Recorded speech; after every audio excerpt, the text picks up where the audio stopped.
he says that Ouattara is not from Ivory Coast. Now, if Ouattara is not from Ivory Coast, why did Gbagbo accept to run against Ouattara? Why did Gbagbo, why did Gbagbo go on television to debate Ouattara and call him my brother and wish him good luck in the elections? There is a reason. Again, go back to the beginning. I said Mr. Gbagbo is considered dangerous for France. That's why this is happening. President Gbagbo won the election in 2000.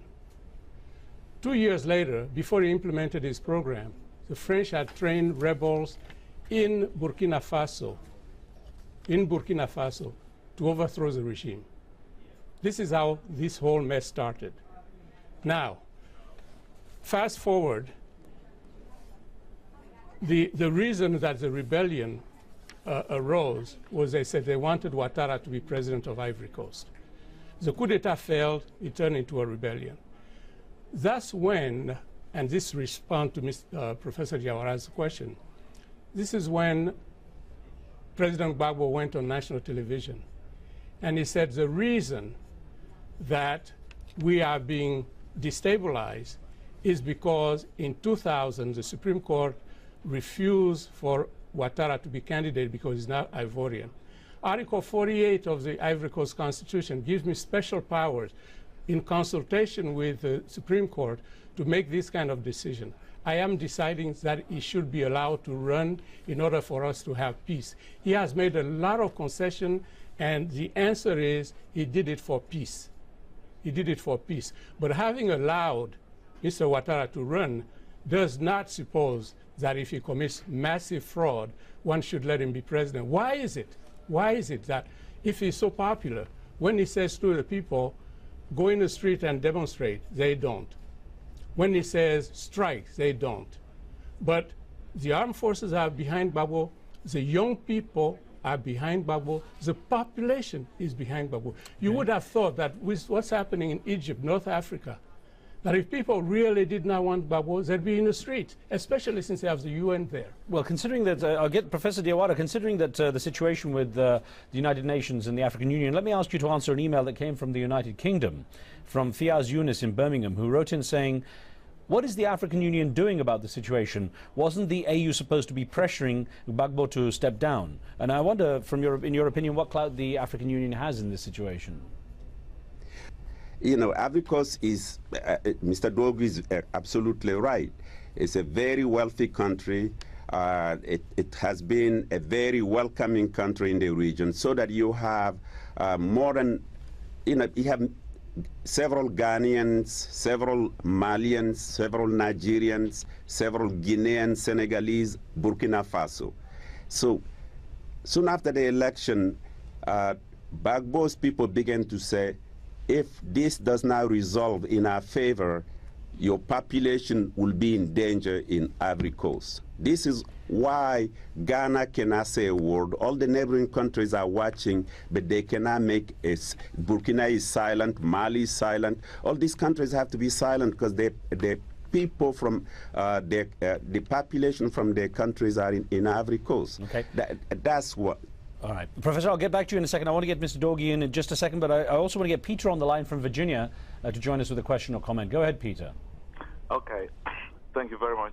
Pleasure. I would like Mr. Doe, this is just advice to Mr. Doe. Mr. Doe, please, you guys should take, a lesson from Ghana. Mr. Rawlings was in power for 18 years. After his party lost, they gave forward to the opposition. They were there for 8 years. They also lost. It's just less than a point. And they gave forward to the opposition again. Look at how Ghana is flourishing right now.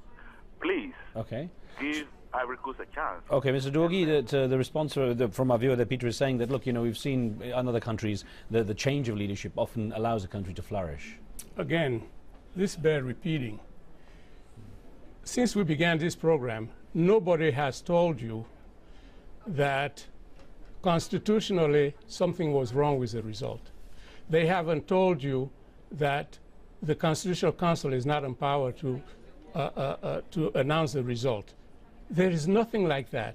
All we are hearing is let power pass. Okay. Gbagbo did not fight in the opposition for 30 years. When he has finally got the constitutional order in the country, to abandon that because there is pressure on him. This is what people are saying. So what will happen tomorrow? If tomorrow Mr. Ouattara is president and then another rebellion starts and it has, for some reason, wide support from outside, he should resign? Is that what we call democracy? Could there be another election? Could it be restaged? What are the problems right now? President Gbagbo has said, for example, he said, come and recount the votes. What about restaging the election completely? If it's They could do that. But you see, the problem is this. Mr. Ouattara knows that if the elections are free and fair, he cannot possibly win. This is why the rebels in the northern part of the country did not disarm.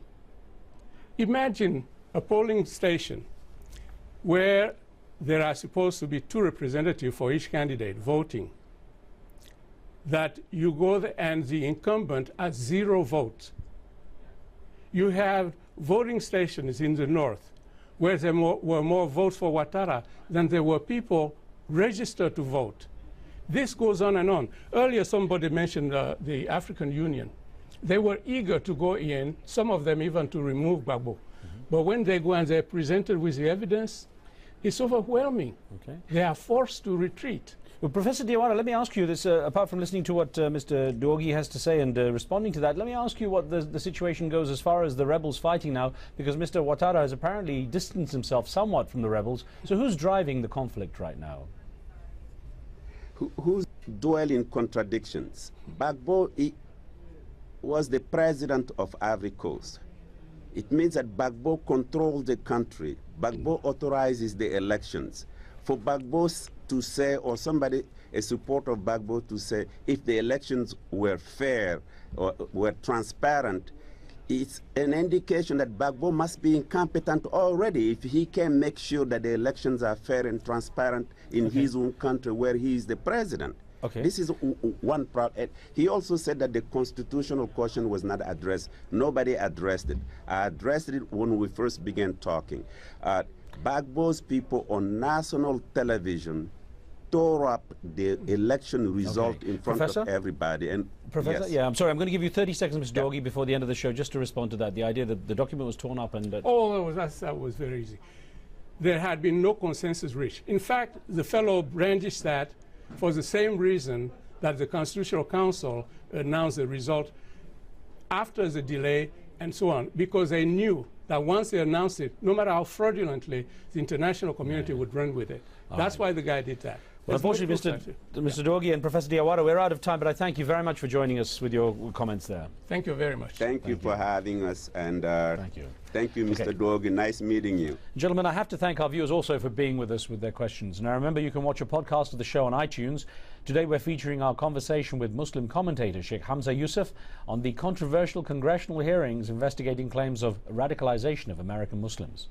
On the next show, Reaching Out, US President Barack Obama visits Latin America to forge new alliances across the continent. But how can the US rebuild influence in a region it's lost over the past decade? Be sure to tune in for that. From me and the team, we'll see you next time.